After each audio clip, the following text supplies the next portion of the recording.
যাদের ঈমান যত মজবুত তারা তত বড় পরীক্ষার সম্মুখীন হয়। আর দুনিয়ার সব মানুষই বিপদে আছে। এরকম কোনো দেশ নেই যে দেশের মানুষ খুব শান্তিতে আছে? বরঞ্চ যারা যতটুকু দিন মানতেছে তারা ততটুকু শান্তিতে আছে।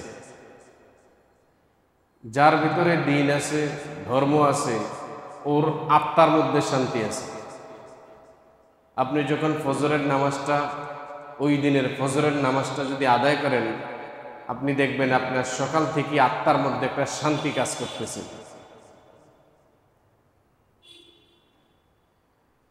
নামাজি লোক ফজরের নামাজের মাধ্যমে যদি দিনের শুরু আরম্ভ করে, তাহলে ওর মনটা ভালো থাকে সারাদিন। আর যদি নামাজটা না করতে পারে, ভিতরে একটা জ্বালা যন্ত্রণা কাজ করে। কারণ ইমানদার যারা, আল্লাহর জিকির যদি তারা করে, আমল যদি তারা করে, দিন দিন তাদের ঈমান বৃদ্ধি পায়। আমলগুলো হলো মানুষের ঈমানের জন্য পানি। ঈমানের জন্য পানি। গাছের যেরকম পানির দরকার, গাছ লাগানোর পর গোড়াতে পানির দরকার, এরকম মানুষ ইসলাম ধর্মে আসার পর, মুসলমান হওয়ার পর তার ঈমান তাজা রাখার জন্য আমলের দরকার। আমল যদি না থাকে, এক পর্যায়ে ঈমান নষ্ট হয়ে যায়, মারা যায়। তো যার ভিতরে ঈমান আছে, নেক কাজ করতেছে, সারা পৃথিবীর মধ্যে ওরাই আত্মার দিক থেকে শান্তিতে আছে। হয়তো আয় ইনকাম রোজগার একটু কম, রোজগার কম হইলেও কোনো অসুবিধা নেই। কারণ যার রোজগার কম, ওর উপর কিন্তু হজ নেই,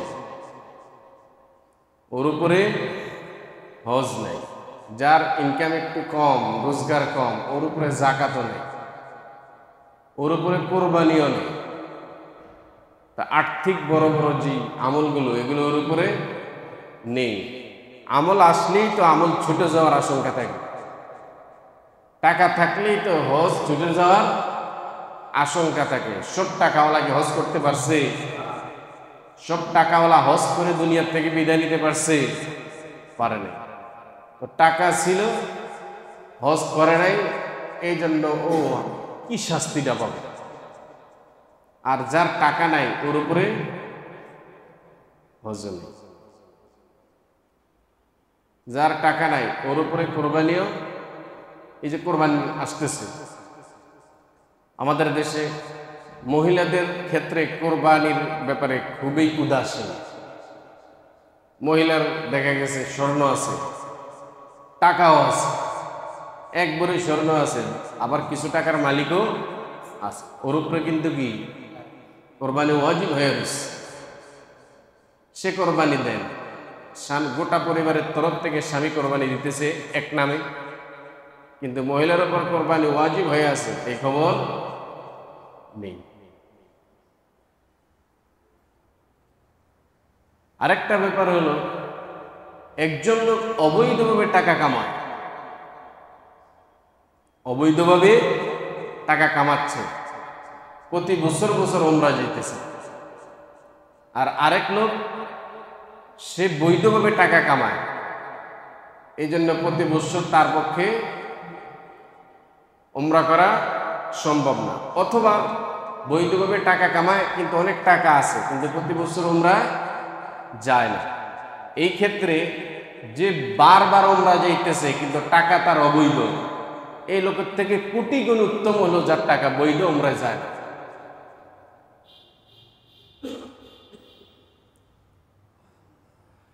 এই জন্য দিন বুঝার ব্যাপার।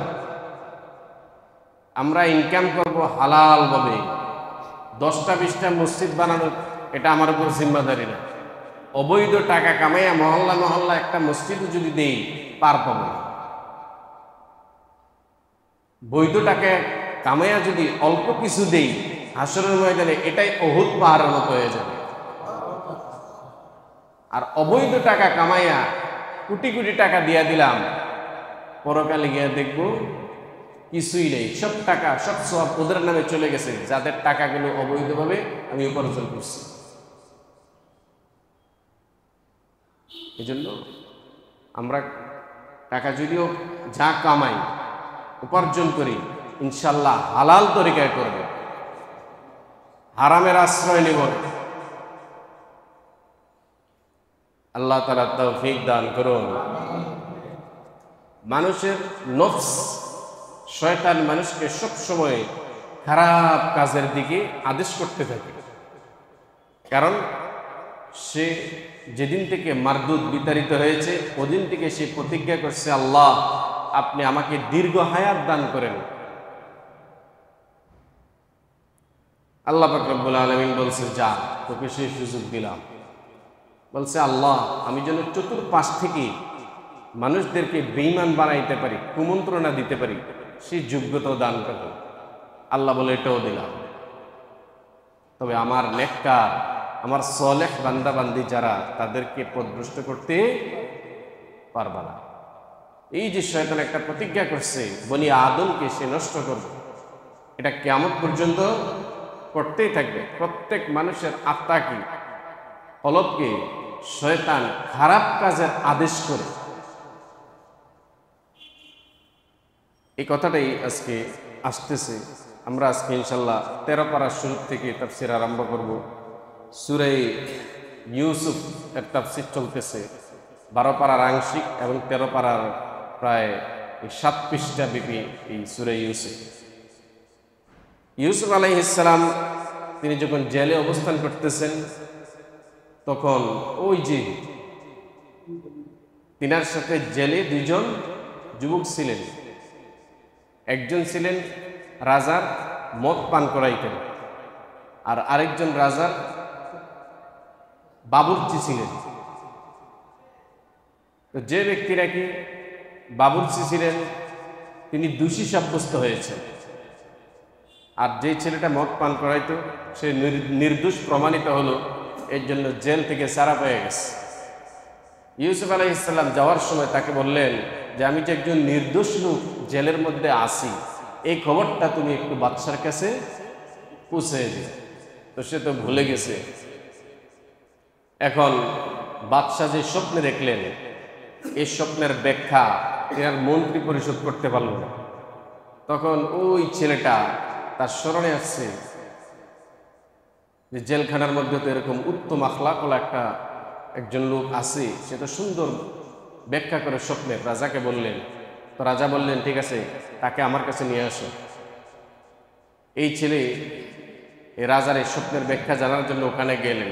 গিয়া বলতেছে, আপনাকে ডাকে। বলে যে আমি যাব না, আমি যাব না, কারণ আমার নামে তো এখন তদন্ত হচ্ছে। আমি যদি ওখানে যাই নিশ্চয়ই বাদশাহ আমাকে খুব গুরুত্ব দিবে। আমি যখন স্বপ্নের ব্যাখ্যা করব তখন সে আমাকে খুব গুরুত্ব দিবে। এই গুরুত্বের সুযোগে তদন্তের মধ্যে ব্যাঘাত ঘটতে পারে। যখন বিচারপতি দেখবে লোকটা রাজার সাথে, বাদশার সাথে খুব ভালো সম্পর্ক, তখন তদন্তের মধ্যে ব্যাঘাত ঘটতে পারে। এই জন্য তিনি বলেন, যালিকা লিয়ালামা আন্নী লাম আখুনহু বিল গায়ব ওয়া আন্নাল্লাহা লা ইয়াহদি কাইদাল খাইনিন। তদন্ত হোক এবং এটা প্রমাণিত হোক বাদশার আজিজে মিসরের অনুপস্থিতিতে তার পরিবারের উপর আমি কোনো রকমের খেয়ানত করি নাই। এটা আমার বন্দী অবস্থা, এটা প্রমাণিত হোক, তারপর আমি যাব।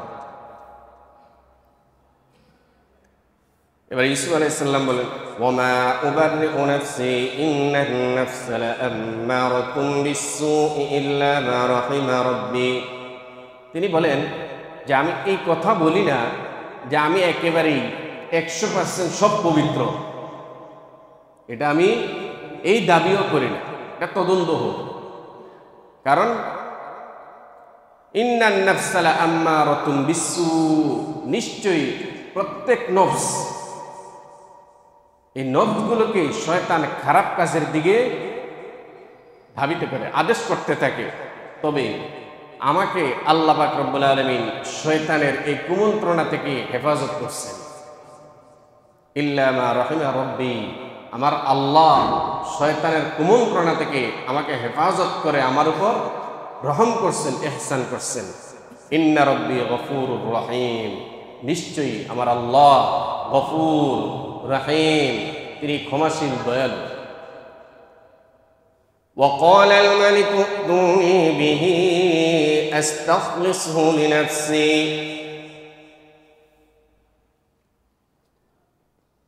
এবং মালিক যে বাদশাহ, এই ব্যাখ্যা পাওয়ার পর মাঝখানে আরো অনেক লম্বা চড়া ঘটনা হয়েছে। বাদশাহ এবার বলতেছেন যে তুমি তাকে আমার কাছে নিয়ে আসো।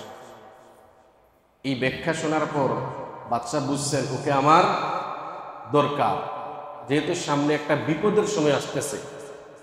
বাদশাহ কি স্বপ্নে দেখলেন? নীল নদীর থেকে গরু আসতেছে, মোটা তাজা 60টা গাভী আসতেছে। তারপর দেখলেন নীল নদীর কাদামাটির থেকে জীর্ণ শীর্ণ 60টা গাভী আসতেছে। ওই জীর্ণ শীর্ণ গাভীগুলো এসে মোটা তাজা গাভীগুলোকে ছিঁড়ে ফেড়ে খেয়ে ফেলল। তারপর দেখলেন তরুতাজা 60টা শীষ। তারপর দেখলেন শুকনা 60টা শীষ। তিনি তাবির করলেন এরকম ভাবে যে প্রথম 7 বছর, ওই যে মোটা তাজা গরু, প্রথম 7 বছর, এখন থেকে 7 বছর দেশে খুব ফসল উৎপন্ন হবে, পরবর্তীতে চরম আকারে দুর্ভিক্ষ আসবে, আর সেই ফসলগুলোকে হেফাজত করতে হবে তার শীষ সহকারে। বাদশাহ দেখলেন এত বড় বিপদ আমাদের আসতেছে, ওকে আমার দরকার। ওয়াকাল আল মালিক, এবার বাদশাহ বললেন উক্তুনি বি, ইউসুফকে নিয়ে আসো, আস্তাখলিসু লিনাফসি, আমি আমার নিজের কাজে ওকে একান্ত সহযোগী বানাবো। ফালাম্মা কাল্লামা ক্বালা ইন্নাকাল ইয়াওমা লাদাইনা মাকিনুন আমিন। যখন নাকি ইউসুফ আলাইহিস সালাম আসলেন, আসার পর আগে তো স্বপ্নের ব্যাখ্যাটা শুনছেন ওই ছেলের থেকে, ইউসুফ আলাইহিস সালাম তার কাছে বর্ণনা করছেন, আর এই ছেলেটা এসে বাদশার কাছে বর্ণনা করছে। কিন্তু তার কাছে আরো কিছু আনুষঙ্গিক ব্যাপার আছে, সূক্ষ্ম জিনিস আছে, যেগুলো তার কাছে ইউসুফ আলাইহিস সালাম বর্ণনা করেননি। এবার যখন ইউসুফ আলাইহিস সালাম বাদশার কাছে আসলেন, এসে একেবারে আরো বিস্তারিত সুন্দরভাবে এটার ব্যাখ্যা করলেন। এ কথা শুনে বাদশা তো পুরো পাগল হয়ে গেছে। এরকম ঝুঁকাঝুঁক ইউসুফ আলাইহিস সালামের দিকে, এত সুন্দর জ্ঞানী কথা এই ছেলেটা বলতে পারে, ওকে তো আমার দরকার। ফালাম্মা কাল্লামা, যখন নাকি তিনি তার সাথে কথা বললেন, ক্বালা ইন্নাকাল ইয়াওম, এবার বাদশা বললেন লাদাইনা মাকিনুন আমিন, আজ থেকে তুমি আমার সাথেই থাকবা, আমার নিকট তুমি আজকে একেবারে পরিপূর্ণ বিশ্বস্ত, তুমি আমার সাথে কাছে বিশ্বস্ত, এবং তোমাকে আমি এখানে ক্ষমতাও দান করব। এবার ইউসুফ আলাইহিস সালাম বাদশার থেকে যখন শুনতে পারলেন যে তোমাকে আমি ক্ষমতাও দান করব, আমার কাজের সহযোগী বানাবো, এই সমস্ত কথাবার্তা শুনে আজিজে মিসর যে ছিলেন, জুলাইখার স্বামী, অর্থমন্ত্রী ছিলেন, ইউসুফ আলাইহিস সালামের এই সুন্দর হেকমতপূর্ণ কথা শুনে বাদশাহ ওই আজিজে মিসরের জায়গায় ইউসুফ আলাইহিস সালামকে নিয়োগ দিলেন যে তোমাকে আমার দরকার। ক্বালা জাআলনি আলা খাযাইনিল আরদ ইন্নী হাফিজুন আলীম। ইউসুফ আলাইহিস সালাম নিজের থেকে এই প্রস্তাব দিলেন, আপনি আমাকে অর্থ মন্ত্রণালয়ের দায়িত্বে যে কোনো একটা কাজে দিতে পারেন। ইন্নী হাফিজুন আলীম, নিশ্চয় আমি এটাকে সুন্দরভাবে হেফাজত করব, এবং এই ব্যাপারে আমার অভিজ্ঞতাও আছে। তো এটা ইউসুফ আলাইহিস সালাম চেয়ে নিছেন, এই দায়িত্বটা চেয়ে নিছেন। এখানে মাসালা আসে যে দায়িত্ব কি চেয়ে নেওয়া যায় নাকি? আর ইউসুফ আলাইহিস সালাম তিনি আল্লাহর একজন জলিল কদির নবী, তিনি কেমনে চেয়ে নিলেন দায়িত্ব? তো মাসআলা হলো, কোথায় যদি কোনো ব্যক্তি অভিজ্ঞতা সম্পন্ন থাকেন আর তিনি যদি দেখেন কোনো কাজের গোড়াতে, কোনো কাজের দায়িত্বশীল এই ব্যাপারে একেবারেই অনভিজ্ঞ, সে এই কাজটা যদি করে তাহলে নিশ্চয়ই ওই কাজটাকে সে নষ্ট করে ফেলবে। এই ক্ষেত্রে এটা তার কাছ থেকে চেয়ে নেওয়া জায়েজ আছে। যেরকম একজন ইঞ্জিনিয়ার সাহেব একটা বাড়ি বানাইতেছে, ইঞ্জিনিয়ার সাহেব দেখতেছেন হায় হায় এই বাড়ি যে বানাইতেছে এটা তো পুরাই ভুল, এরকম করলেই বাড়ি টিকবে না। একজন আনকরা লোক এই বাড়ির ইঞ্জিনিয়ার, তখন ইঞ্জিনিয়ার সাহেব যদি মালিকের কাছে এটা পরামর্শ করেন যে আমি এই ব্যাপারে পড়ালেখা করছি, যেই কাজটা চলতেছে এটা ভুল, আপনি আমাকে দায়িত্ব দিতে পারেন, এটা ওই মালিককে বাঁচানোর জন্য এবং বাড়িকে হেফাজতের জন্য। ইউসুফ আলাইহিস সালাম তিনি দেখলেন যে সামনে এই পরিস্থিতি আসতেছে, এখন আনকরা লোক যদি এই দায়িত্ব থাকে তাহলে মানুষ না খাইয়া শেষ হয়ে যাবে। এই জন্য তিনি বলছেন যে ব্যাপারে আমার অভিজ্ঞতা আছে, আপনি আমাকে এই দায়িত্বটা দিতে পারেন। আল্লাহ পাক রব্বুল আলামিন বলেন, আমার নবী ইউসুফ আলাইহিস সালাম জেল থেকে বের করছি আমি আল্লাহ, কূপ থেকে উঠে আনছি আমি আল্লাহ, জেল থেকে বের করছি আমি আল্লাহ, জেল থেকে বের করার পর রাজার দরবারে আনছি আমি আল্লাহ। ওয়া কাযালিকা মাক্কান্না লিইউসুফ, আল্লাহ পাক রব্বুল আলামিন বলেন এমনি ভাবে আমি ইউসুফকে ক্ষমতা দান করলাম। কোথায়? কূপের মধ্যে ওরা মারা যাওয়ার কথা, ওখান থেকে বিক্রি হয়েছে গোলাম হিসেবে, শেষ পর্যন্ত কারাগারে গেলেন, কারাগারের থেকে এখন বাদশার দরবারে এসে অর্থ মন্ত্রণালয়ের দায়িত্বপ্রাপ্ত অর্থমন্ত্রী। একটা দেশের মূল চালিকা শক্তি হলো অর্থ, সেই অর্থমন্ত্রীর জায়গায় আল্লাহ তিনাকে বসায়া দিয়ে আমার আল্লাহ ঘোষণা করতেছেন ওয়া কাযালিকা মাক্কান্না লিইউসুফ, এমনি ভাবে আমি আল্লাহ ইউসুফকে ক্ষমতায় বসায়া দিলাম। ইয়াতাবাওয়াউ মিনহা হাইসু ইয়াশা, সে এই দেশের এই মিশরের এরকম গুরুত্বপূর্ণ লোকে পরিণত হলো, সে যেখানে মনে চায় সেখানে যেতে পারে। দেশের প্রতি জায়গার মধ্যে তিনার ক্ষমতা এখন বিরাজমান। নুসিবু বিরাহমাতিনা মান নাশা ওয়া লা নুদিউ আজরুল মুহসিনিন, আল্লাহ পাক রব্বুল আলামিন বলেন এমনি ভাবে আমি আল্লাহ যাকে চাই তাকে আমার রহমত দ্বারা ভরপুর করে দেই। ওয়া লা নুদিউ আজরুল মুহসিনিন, আর সৎ কর্মীদের কর্মকে আমি বরবাদ করি না।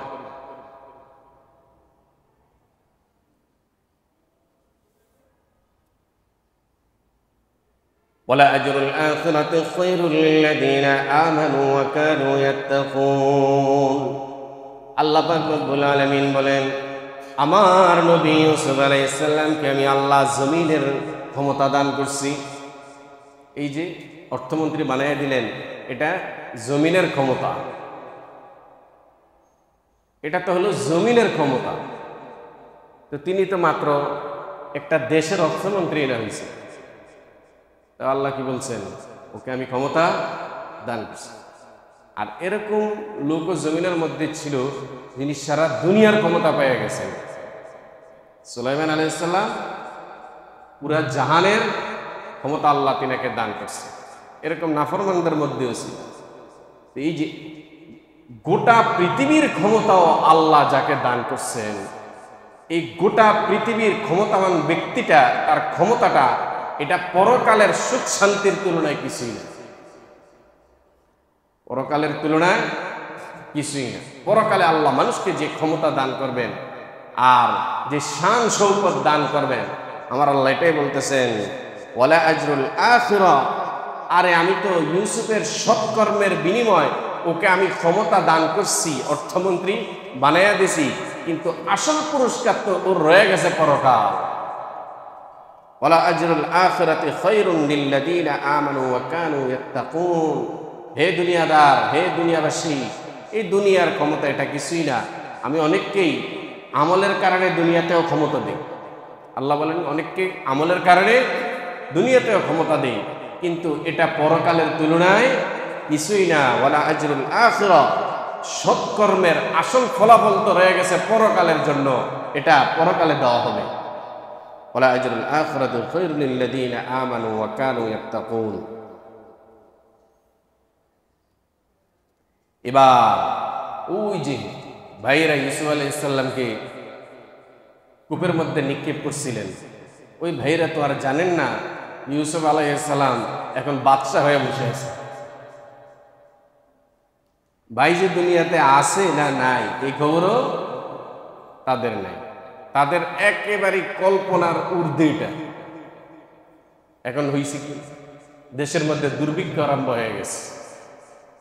7 বছর পর্যন্ত শস্য উৎপাদন করলেন, গোডাউনকে গোডাউন সব ভরলেন। আর যে দুর্ভিক্ষটা, এটা শুধু যে ওই দেশের দুর্ভিক্ষ এরকম নয়, গোটা অঞ্চল যত দেশ আছে সব দেশেই দুর্ভিক্ষ আসতেছে। এখন খাবার আছে ওই দেশে, ওই দেশের মানুষও এটা দ্বারা উপকৃত হবে, আশেপাশে যত দেশ আছে তারাও উপকৃত হবে। ইউসুফ আলাইহিস সালাম তো চলে গেছেন মিশর, আর ভাইরা আছেন কোথায়? সেই বাইতুল মাকদাসের আশেপাশে। যখন নাকি দুর্ভিক্ষ এখন চলতেছে, রাষ্ট্রের তরফ থেকে রেশনের ব্যবস্থা করা হয়েছে। দেশের নাগরিক তারা টাকা দেয়া, আমাদের দেশে দেখেন না যে ট্রাকের মধ্যে টিসিবির পণ্য বিক্রি করে, এগুলা কি মাংনা দেয় না টাকা দেয়া? টাকা দেয়া ন্যায্য মূল্যে দেওয়া হয়। ঠিক ইউসুফ আলাইহিস সালাম এরকম এই টিসিবির মতো রাষ্ট্রের তরফ থেকে বিক্রি করা হবে, তবে ন্যায্য মূল্যে।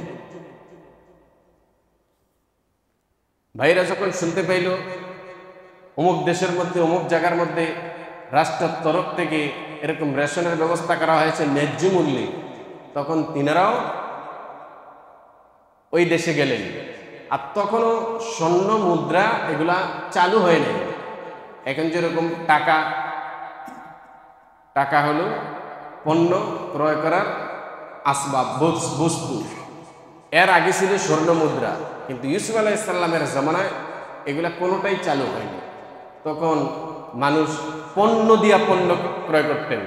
যেরকম আমার কাছে জুতা আছে, নতুন জুতা আছে, জুতা আমি দোকানে দিয়া চালান না, এক পণ্য দিয়া আরেক পণ্য ক্রয় করবে।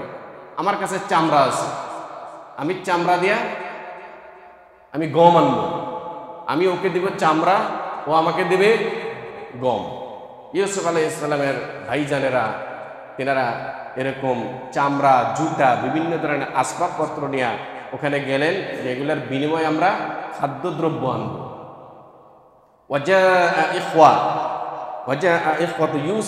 ইউসুফ আলাইহিস সালামের ভাইরা ওখানে আসলেন। ফাদাখালু আলাইহি, তারা ইউসুফ আলাইহিস সালামের মজমার মধ্যে ঢুকলেন। আর ইউসুফ আলাইহিস সালাম তিনি নিজেই খাদ্য বন্টন করতেন। এর সাথে মানুষ আছে, কিন্তু তিনি এটা দেখভাল বসে বসে করতেন, যাতে কোনো রকমের কোনো 2 নম্বরই না হয়। এই বিপদের সময় কেউ যেন খানা নিয়ে স্টক করে জনগণকে বিপদের মধ্যে না হয়। আমাদের দেশের মানুষ তো অসভ্য, যখনই কোনো জিনিসের শর্ট পড়ে তখন এটাকে আরো বেশি বাজার থেকে সরায় ফেলা। এই টাকাতেও জিন্দেগিতে সুখ হবে, দুনিয়াতেও সুখ হবে না, আর পরকালে তো বরবাদি। ওর নিয়তেই হলো মানুষকে কষ্ট দিবে।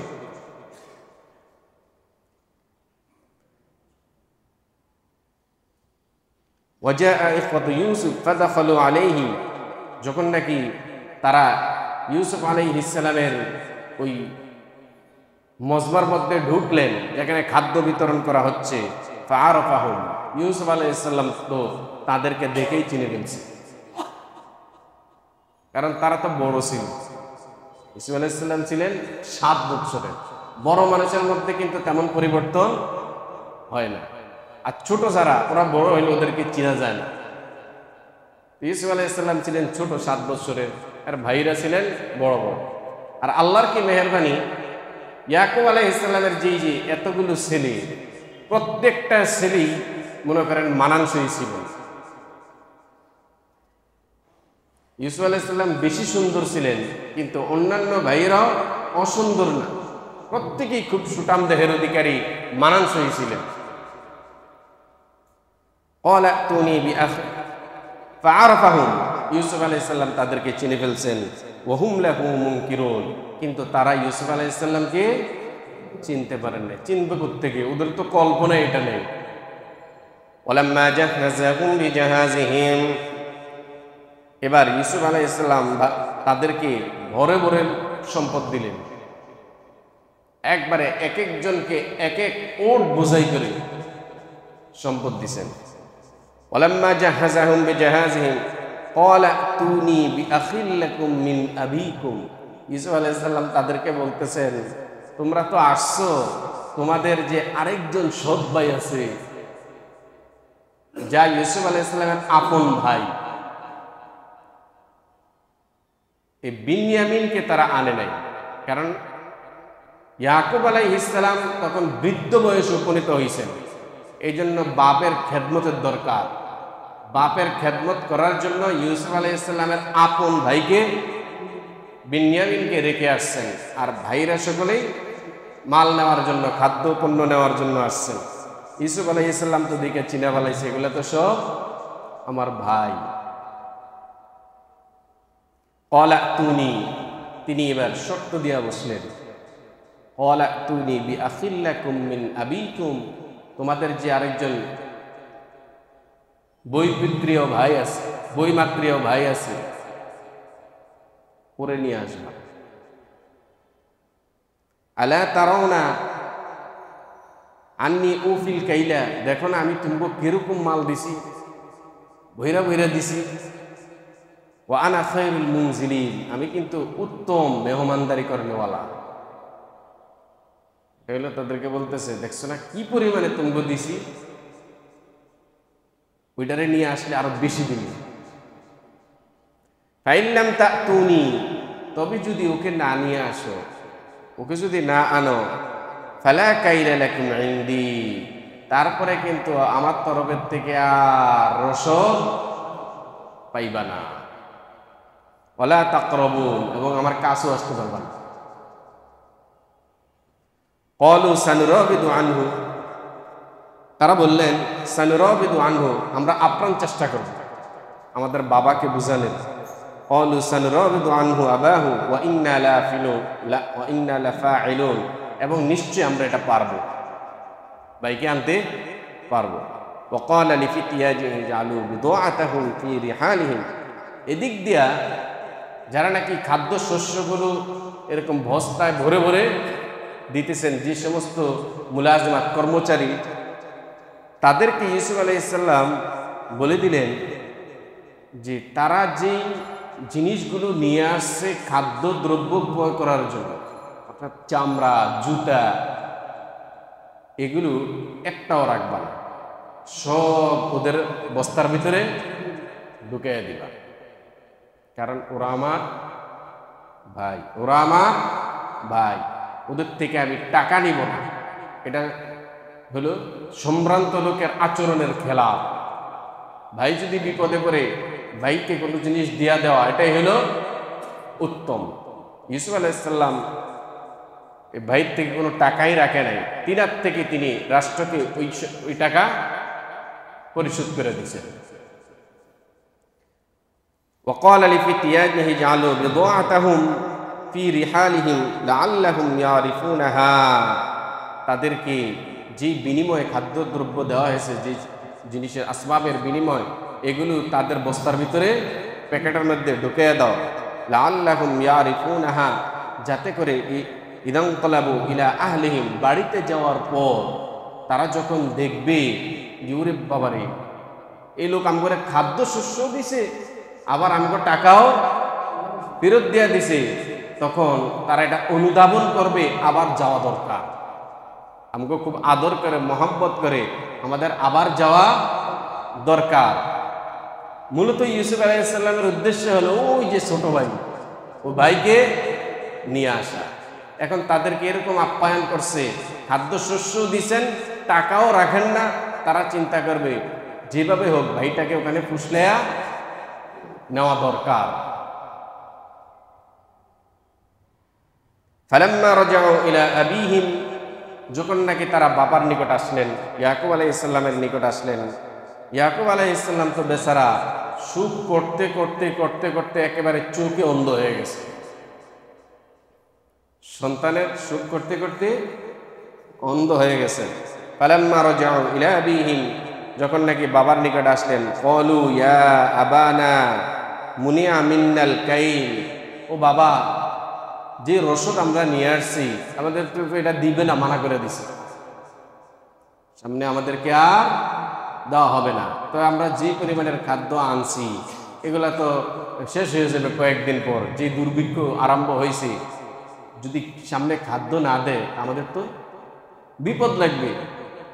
ফালাম্মা রাজাউ ইলা আবিহিম ক্বালু ইয়া আবানা, বাবাজান, মুনিয়া মিন্নাল কাইলু, রসদের ব্যাপারে তো আমাদেরকে নিষেধ করে দিয়েছে।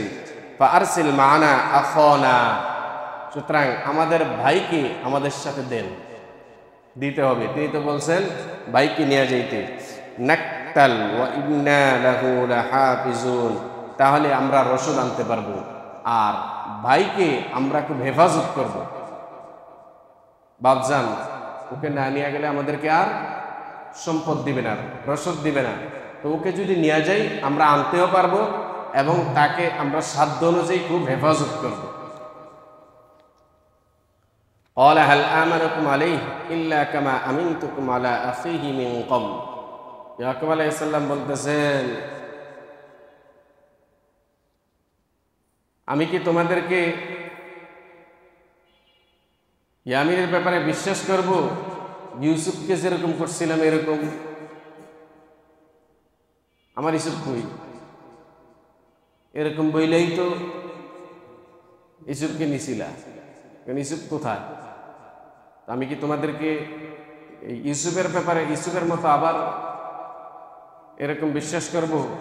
আল্লাহু খায়রুন হাফিজা, তবে জেনে রাখো আল্লাহই হলেন উত্তম হেফাজত করেনওয়ালা। ওয়া হুয়া আরহামুর রাহিমিন, তিনি হলেন সর্বশ্রেষ্ঠ দয়ালু। ওয়ালাম্মা ফাতাহু মাতাআহুম, যখন নাকি তারা বিদেশের পেটিগুলা খুলছে,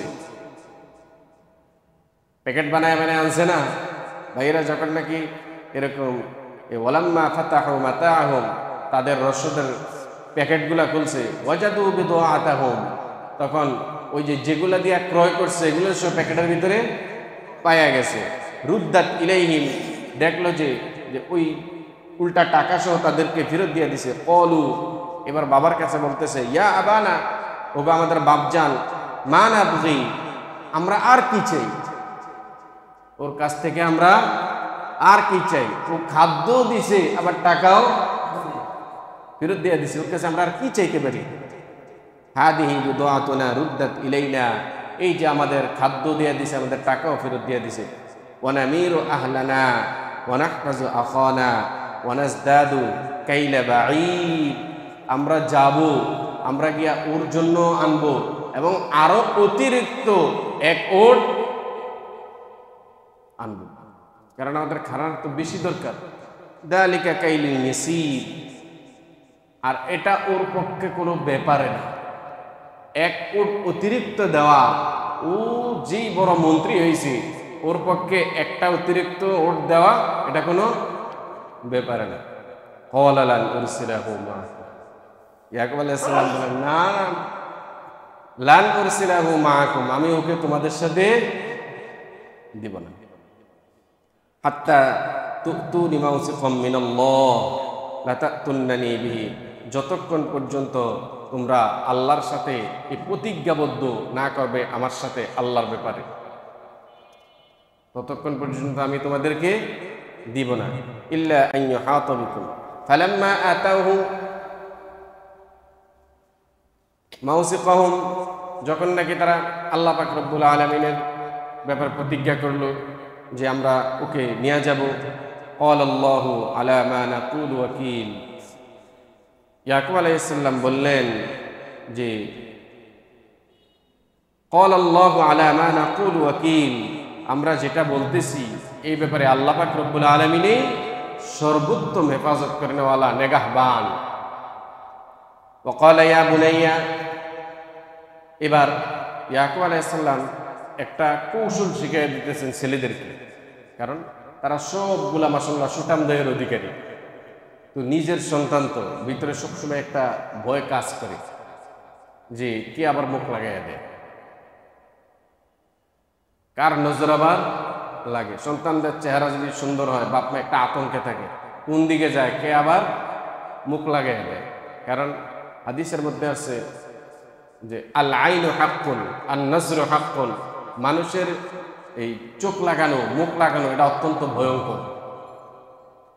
মুখ লাগায় না, চোখ লাগায়, যে কোনো জিনিস দেখার পর এরকমও দেখা গেছে কলা গাছের কলার দিকে তাকাইছে, এরপরের দিন সব কলা চেহারার দিকে তাকাইছে, চেহারাতে ফুসকা বুঝা গেছে। এগুলো তো বানানো না, এগুলো হাদিসে আসছে, এটা সত্য। মানুষের বদনজর এটা সত্য। এই জন্য কোনো জিনিসের দিকে তাকাইয়া মাশাআল্লাহর সাথে তাকানো। গাছে যদি বেশি ফল ধরে, দেখার সাথে সাথে কি বলা মাশাআল্লাহ। কারণ আমার বদনজরেই লাগে কিনা আমি জানি না, আমার নিয়ত নাই ওটারে নষ্ট করা, কিন্তু বদনজর এরকম কাটটা লাইগা যায়, এটা কোনো ঠিক নেই। এই জন্য যখনই কোনো সুন্দর জিনিসের দিকে, মানুষের দিকে তাকাক, ফলের দিকে তাকাক, গাছের দিকে তাকাক, বাড়ির দিকে তাকাক, সাথে সাথে কি বলা মাশাআল্লাহ। মাশাআল্লাহ বলার পরে যতই বদনজর হোক ওখানে আর কোনো কাজ করবে না ইনশাআল্লাহ। ওয়াকালা ইয়া বুনাইয়া, তিনি বলেন ও আমার সন্তানেরা, লা তাদখুলু মিন বাবিন, তোমরা কিন্তু এক দরজা দিয়ে সব ঢুকবে না। ঢুকলে, কারণ সবাই জানে বাচ্চা তোমাদেরকে খুব আদর করতেছে। এরপরে তোমাদের বললাম না আগে, ইয়াকুব আলাইহিস সালামের প্রত্যেকটা ছেলেই মানানসই। এখন একসাথে যদি মানুষ যদি জানে তোমরা 10-11 ভাই একসাথে যাইতেছ, তো তোমাদের নজর লাগতে পারে। ওয়াকালা ইয়া বানিয়া লা তাদখুলু মিন বাবিন ওয়াহিদিন, এক দরজা দিয়ে সবাই ঢুকবা না। ওয়াদখুলু মিন আবওয়াবিন মুতাফাররাকা, তোমরা বিভিন্ন দরজা দিয়ে ঢুকবা। ওখানে কয়েকটা গেট ছিল, ঢুকার, প্রবেশ করার, বের হওয়ার অনেকগুলো গেট ছিল। ভাগ হইয়া কেউ ওই দরজা দিয়া, কেউ ওই দরজা দিয়া ভিতরে ঢুকবে। ওমা উগনি আনকুম মিনাল্লাহি মিন শাই ইনিল হুকমু ইল্লা লিল্লাহ, তবে আল্লাহর তরফ থেকে যেটা হবে ফয়সালা, ওইটার থেকে কিন্তু রেহাই নাই, বাঁচাইতে পারবো না। ইনিল হুকমু ইল্লা লিল্লাহ, হুকুম তো আমার আল্লাহরটাই। আলাইহি তাওয়াক্কালতু, আমি আল্লাহর উপরে ভরসা করতেছি। ওয়া আলাইহি ফালইয়াতাওয়াক্কালিল মুতাওয়াক্কিলুন, তিনি দেখেন ইয়াকুব আলাইহিস সালাম তো এই কৌশল শিখিয়ে দিয়েছেন যাতে বদনজর না লাগে।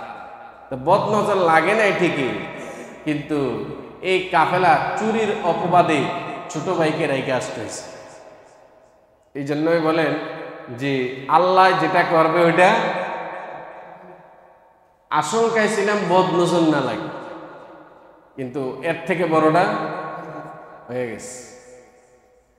আলাইহি তাওয়াক্কালতু আলাইহি ফালইয়াতাওয়াক্কালিল মুতাওয়াক্কিলুন ওয়ালাম্মা দাখালু মিন হাইথু আমারহুম আবুহুম মা কানা ইউগনি আনহুম মিনাল্লাহি মিন শাই ইল্লা হাজাতান ফি নাফসি ইয়াকুব কাদাহা ওয়া ইন্নাহু লাযু ইলমিন লিমা আল্লামনাহু ওয়ালাকিন্না আকসারান নাসি লা ইয়ালামুন ওয়ালাম্মা দাখালু আলা ইউসুফ আওয়া ইলাইহি আখাহু ক্বালা ইন্নী আনা আখুকা ফালা তাবতাইস বিমা কানু ইয়ামালুন।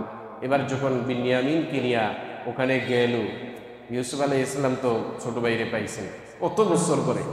যখন বিনিয়ামিন থেকে ইউসুফ আলাইহিস সালাম আলাদা হয়েছেন বাবার থেকে, তখন তার বয়স হলো 7, আর এখন ইউসুফ আলাইহিস সালামের বয়স চলতেছে 30। দীর্ঘ 23 বছর ভাইয়ের সাথে দেখা নেই। যখন নাকি ওয়ালাম্মা দাখালু আলা ইউসুফ আওয়া ইলাইহি আখাহু, তিনি যখন তেনার আপন ভাইকে পাইলেন, ক্বালা ইন্নী আনা আখুকা, বললেন যে আরে তুমি তো আমার ভাই, তুমি আমার ভাই। ফালা তাবতাইস, ভাইকে ডাইকা কানে কানে বলতেছে তুমি কিন্তু আমার ভাই। ফালা তাবতাইস বিমা কানু ইয়ামালুন, ইতিপূর্বে যা করা হয়েছে তোমার সাথে আমার সাথে, এগুলো নিয়ে কোনো আফসোস করবা না। এগুলো নিয়ে কোনো আফসোসও করবা না, কোনো অভিযোগও দায়ের করবা না। ফালাম্মা জাহ্হাযাহুম বিজাহাযিহিম জাআলা আস-সিকায়া ফি রাহলি আখিহি সুম্মা আযানা মুআদ্দিনুন আইয়্যাতুহাল ঈরু ইন্নাকুম লাসারিকুন। যখন নাকি মালপত্র সব দিয়া দিছে, এবার একজনকে বইলা দিছে ওদের প্যাকেটের মধ্যে মগটা দিয়া দিবা। ওদের প্যাকেটের মধ্যে একটা মগ দিয়া দিবা। বাদশাহ যেটা দিয়া পানি পান করে ওটা ভিতরে দিয়া দিবে। হায় হায়, মগ নাই, মগ খুঁজে পাই। তখন একজনকে বলল, এলান করো মগ নিছে কি? বলতেছে মগ তোমাদের কাছে আছে, তোমরা চুরি করছো। মগ আমরা চুরি করছি? বলতেছে না, আমরা এই দেশে আছি খাবারের জন্য, আমরা কি আতে বেকু এরকম একটা কাজ আমরা করব? বলে যে না, তোমরাই মগ চুরি করছো। মগ গেল কোথায়? রাজার মগ। এবার বলতেছে আচ্ছা, যদি তোমরা চুরি করে থাকো তাহলে কি হবে? বলে যে যদি নাকি আমাদের মগ, আপনার মগ যদি আমাদের কাছে পাওয়া যায় তাহলে আমাদের দেশে চুরির অপরাধে একটা বিচার হয়। যাদের কাছে পাওয়া যায় ওদের একজনকে রেখে দিতে হয়, দিয়ে দিতে হয়। এবার ওদের কাছে মগ পাওয়া গেছে, ছোট ভাইয়ের কাছে মগ পাওয়া গেছে, বিনিয়ামিনের প্যাকেটে মগ পাওয়া গেছে। মগ যেহেতু পাওয়া গেছে, এবার বিনিয়ামিনকে রাইখেই দিতে হবে। শেষ পর্যন্ত বহু বললো যে না, আমরা তো বাবার কাছে ওরে বইলা নিয়ে আসছি, বাবার কাছে ওরে বইলা নিয়ে আসছি, আমরা এই আমাদের থেকে আপনি এর থেকে যাকে পছন্দ হয় আপনি একজনকে রাইখা দেন, ওকে ছেড়ে দেন। বলে যে না, মগ পাওয়া গেছে ওর কাছে, আর আমি অন্যকে কেন রাখবো? তখন আর পারে না, তখন বলতেছে এটা চোরই। ভাইরা কি বলতেছে? এটা চোর। ওর আরেক ভাই ছিল, ওইটাও চোর। নাউযুবিল্লাহ। ওর আরেকটা ভাই ছিল, ওইটাও ছোটকালে চুরি করছে। ইউসুফ আলাইহিস সালাম তো সবই বুঝতেছে কি ঘটনা ঘটতেছে। এভাবে আল্লাহ পাক রব্বুল আলামিন ইউসুফ আলাইহিস সালামকে দেখেন কূপের থেকে উঠাইয়া বিক্রি করাইলেন, বিক্রি করাইয়া জেলখানায় দিলেন, জেলখানায় নিয়ে শেষ পর্যন্ত অর্থমন্ত্রীর দায়িত্ব দিলেন। শেষ পর্যন্ত ইউসুফ আলাইহিস সালাম গোটা দেশের বাদশা হয়েছে। আর যে বাদশা ছিলেন ওই বাদশা ইউসুফ আলাইহিস সালামের হাতে মুসলমান হয়ে গেছে। এইভাবে আল্লাহ পাক রব্বুল আলামিন মানুষকে উত্থান দেন, আবার মানুষকে পতন দেন। 2 দিনের দুনিয়া চুরি বাটপারে করে কোনো লাভ নাই। নতুন পাগলের, পুরান পাগলের ভাত নাই, নতুন পাগল উজাইতে আছে দেশের মধ্যে বহু। এতদিন বলছি যে শেখ হাসিনাই নাকি আলেম বিদ্বেষী, ইসলাম বিদ্বেষী, এখন থেকে নতুন নতুন পাগল উজাইতে আছে। মাথা ভেঙ্গে ফেলবো ইনশাল্লাহ। এই সমস্ত পেরা পার পাগল দেখেন না, ওই যে ফজলুর রহমান নাকি কিশোরগঞ্জের, ডেইলি প্রতিদিনই ইসলামপন্থীদের বিরুদ্ধে ওর ব্রিফিং একটা আছে। এখন ও যে এই কথাগুলো বলতেছে, ওর দলের কিন্তু টনক নড়ে না। দল ওকে বহিষ্কার করতেছে না। বহিষ্কার যদি না করে, ওর ব্যাপারে যদি কথা না বলে, তাহলে তো আমরা বুঝবো এই দলই এটা সাপোর্ট দিতেছে। আবার দেখলাম আজকে এই যে সমান অধিকারের দাবি নিয়ে লাগছে, প্লে কার্ডের মধ্যে লেখা আছে আমরা হলাম বেশ্যা, বুঝে নিব হিস্সা।